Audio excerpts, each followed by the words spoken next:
Pergi ke pasar, membeli bensin, dapat bonus second kali. Assalamualaikum semua yang ada di sini, semoga sehat dan baik selalu. Waalaikumsalam warahmatullahi wabarakatuh. Yang terhormat kepada para narasumber yang hebat yang sudah berkenan hadir serta hadirin sekalian yang berbahagia. Puji syukur kita panjatkan kehadiran Allah SWT karena atas limpahan rahmat dan karunia-Nya kita dapat berkumpul dalam kegiatan seminar yang pertama etika dan legalitas penggunaan artificial intelligence dalam rangka mendukung pada malam ini. Perkenalkan saya Siti Walaita Trisnani, saya akan memandu jalannya acara sampai selesai. Untuk melanjutkan acara kita selanjutnya, saya akan menyerahkan kepada moderator. Pada moderator dipersilakan. Baiklah, terima kasih kepada MC atas waktu yang telah diberikan. Perkenalkan, nama saya Nur Asya Fadila, saya sebagai moderator pada seminar hari ini. Pertemuan yang hari saat ini membawa banyak peluang bagi dunia hukum, mulai dari analisis data, prediksi kejahatan, hingga kecepatan proses penanganan perkara. Namun di dalam itu ada tekanan besar terkait etika, biasa menerima perlindungan data pribadi, transparansi serta penegakan hukum yang perlu kita bahas secara serius. Pada kesempatan ini kita akan mendengarkan paparan dari para narasumber yang kompeten di bidangnya agar kita dapat memahami bagaimana AI dapat digunakan secara bertanggung jawab, aman dan sesuai hukum. Sebelum masuk ke sesi materi, izinkan saya memperkenalkan narasumber kita pada hari ini, yaitu yang pertama adalah Bapak Aulia Supriyadi sebagai salah satu mahasiswi Fakultas Hukum Universitas Muhammadiyah Riau. Selanjutnya yang kedua adalah Pak Ardian Lubertomi sebagai salah satu mahasiswi Fakultas Hukum Universitas Muhammadiyah Riau. Dan yang terakhir adalah Pak Zulfi Ahmad Sagala sebagai salah satu mahasiswi Fakultas Hukum Universitas Muhammadiyah Riau. Baik, tanpa berlama-lama, kita masuk ke sesi pertama kepada Pak Aulia. Kami silakan untuk menyampaikan materinya. Assalamualaikum warahmatullahi wabarakatuh. Warahmatullahi wabarakatuh. Saya akan menyampaikan materi pertama berjudul pemanfaatan AI dalam pendidikan dan peradilan. Kemajuan teknologi AI membawa perubahan signifikan dalam dunia penegakan hukum. Sistem yang dulunya sepenuhnya mengandalkan intuisi, pengalaman, dan observasi manusia ini diperkuat dengan kemampuan analisis data skala besar melalui algoritma. Pemanfaatan AI dalam pendidikan dan proses peradilan menjadi semakin luas, terutama melalui konsep prediktif, polisik, analis, pola kriminal, forensik digital berbasis AI, serta sistem penilaian risiko di persidangan. Pemanfaatan AI dalam proses peradilan. Beberapa negara menggunakan AI untuk yang pertama menilai risiko residivisme atau mengulangi kejahatan, yang kedua memberikan rekomendasi penahanan, yang ketiga menilai tingkat bahaya terdakwa. Contohnya sistem Kompas di Amerika Serikat yang sempat kontroversial, walaupun Indonesia belum menggunakan secara formal, riset menunjuk sistem serupa sudah mulai berkembang. AI dalam analisis barang bukti. AI dapat membantu forensik digital, analisis metode data file, komputer rekaman CCTV, deteksi wajah, suara atau sidik jari, deteksi manipulasi video, identifikasi pola transaksi ilegal. Keuntungannya mempercepat proses pembuktian, mengurangi hukum error. AI dalam analisis barang bukti. AI dapat membantu forensik digital, contohnya analisis metadata, file komputer, dan rekaman CCTV. Yang kedua, deteksi wajah, suara atau sidik jari. Yang ketiga, deteksi manipulasi video, contohnya defect detection. Yang keempat, identifikasi pola transaksi ilegal, misalnya pencucian uang. Keuntungannya, yang pertama mempercepat proses pembuktian, yang kedua mengurangi human error, yang ketiga membantu hakim memahami data kompleks. Jadi kesimpulannya, yang pertama AI memberi manfaat besar bagi penegakan hukum, terutama dalam efisiensi dan analisis data. Yang kedua, namun muncul isu serius, bias algoritma, pelanggaran privasi, dorongnya transparansi dan ancaman terhadap fair trial. ketiga, penggunaan AI harus diatur lewat regulasi yang jelas, audit algoritma, serta mekanisme pengawasan agar tidak merugikan hak asasi manusia. Selanjutnya, saya diberikan kepada moderator. Terima kasih kepada Pak Aulia atas pemaparannya yang sangat bermanfaat bagi kita semua. Selanjutnya, kepada narasumber kedua kita, Pak Ardiana Tommy, kalau dari tempat kami persilahkan. Halo, selamat malam.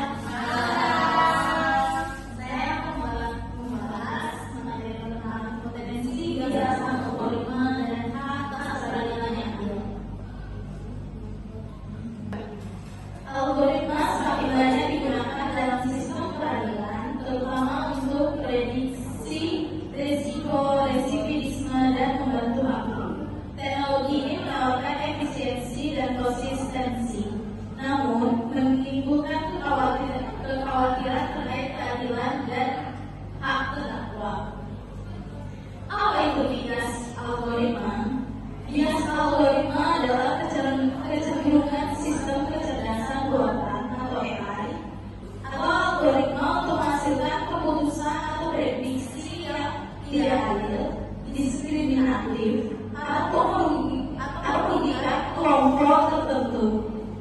Bias ini biasanya muncul karena data yang digunakan untuk melatih algoritma tersebut sudah mengandung prasangka atau ketidakseimbangan, misalnya data yang tidak representatif atau mengandung stereotip sosial.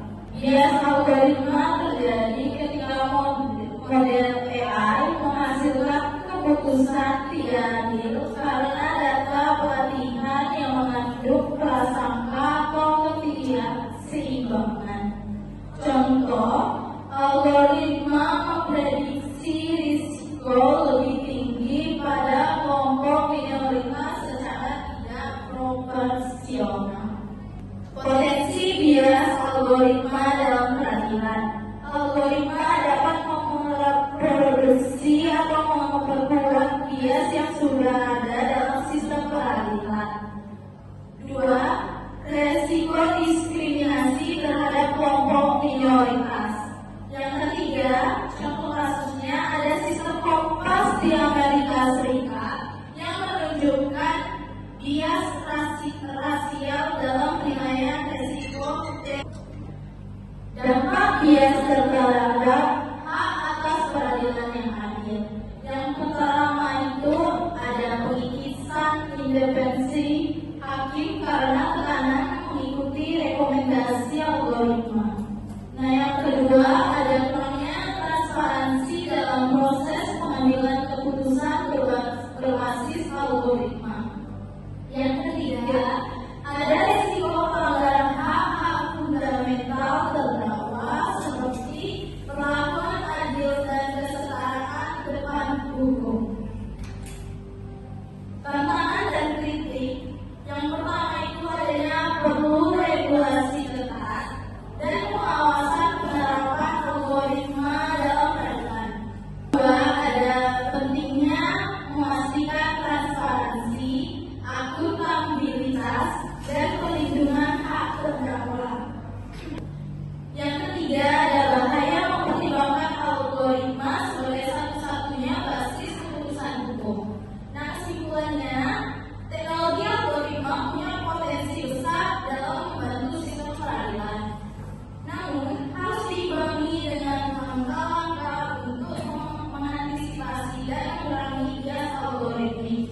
Sistem peradilan harus tetap menjunjung tinggi prinsip peradilan yang adil, transparan, dan independen. Sekian dari saya kembalikan kepada moderator. Terima kasih kepada Kakak Ardiani atas pemaparan materinya yang sangat luar biasa. Selanjutnya kepada narasumber terakhir kita, Kakak Zulfirah Masagala, kami persilakan. Assalamualaikum warahmatullahi wabarakatuh. Waalaikumsalam warahmatullahi wabarakatuh. Saya akan memaparkan materi penggunaan facial recognition oleh aparat. Penggunaan facial recognition oleh aparat adalah penggunaan teknologi pengenal wajah untuk mengidentifikasi individu dalam konteks penegakan hukum.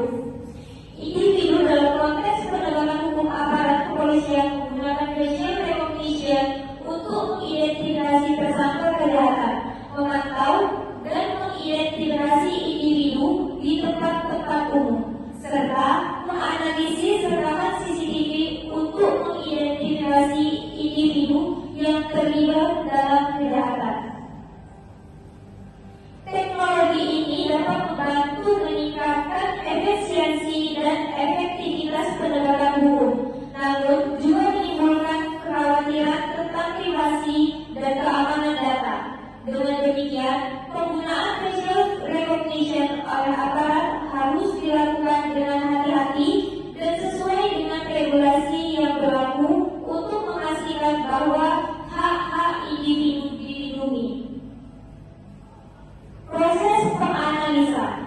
Pengguna teknologi pengenalan wajah facial recognition oleh aparat penegak hukum mengacu pada penerapan sistem berbasis kecerdasan buatan yaitu AI yang secara otomatis mengidentifikasi atau memverifikasi identitas seseorang dari gambar digital atau rekaman video.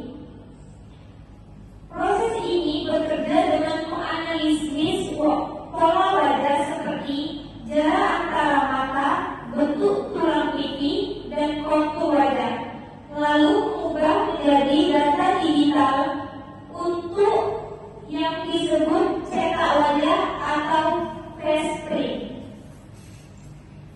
Data ini kemudian dibandingkan dengan database yang berisi foto-foto, misal foto SIM, paspor, atau foto buronan kriminal untuk menemukan kecocokan dan mengidentifikasi subjek yang dicari. Tujuan utama aparat menggunakan teknologi ini beragam, termasuk yang pertama yaitu penyelidikan kriminal, membantu mengidentifikasi tersangka dari rekaman CCTV di lokasi kejahatan.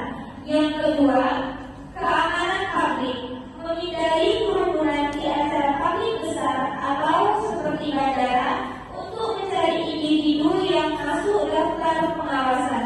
Yang ketiga, pencarian orang hilang, membantu menemukan anak-anak hilang atau orang yang rentan hilang. Hanya itu saja yang dapat saya paparkan tentang materi ini. Saya kembalikan ke moderator. Baik, terima kasih kepada narasumber kita atas pemaparan materi yang sangat luar biasanya. Kita sudah mendengar teman-teman. Baik teman-teman, kita sudah mendengar pemaparan yang seru banget dari masyarakat. Sekarang kita masuk ke bagian yang menarik, yaitu sesi tanya jawab. Kalau ada teman-teman yang ingin bertanya, langsung mengangkat tangan dan memberikan pertanyaannya.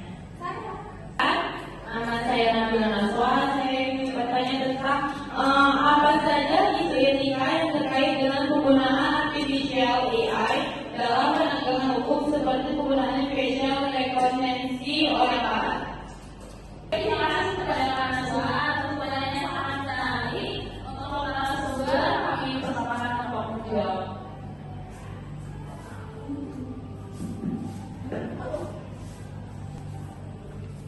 Saya akan menjawab pertanyaan dari audiens.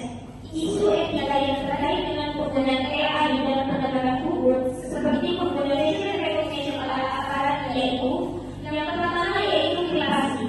Penggunaan facial recognition dapat melanggar hak privasi individu, terutama jika dilakukan tanpa izin atau pengawasan yang memadai. Yang kedua, bias dan diskriminasi. AI dapat memiliki bias dan diskriminasi jika data pelatihan tidak representatif atau tidak akurat. Yang ketiga, transparansi. Penggunaan AI dalam penegakan hukum harus transparan dan dapat dipertanggungjawabkan. Mungkin itu yang dapat saya jawab dari pertanyaan audiens. Saya kembalikan ke moderator.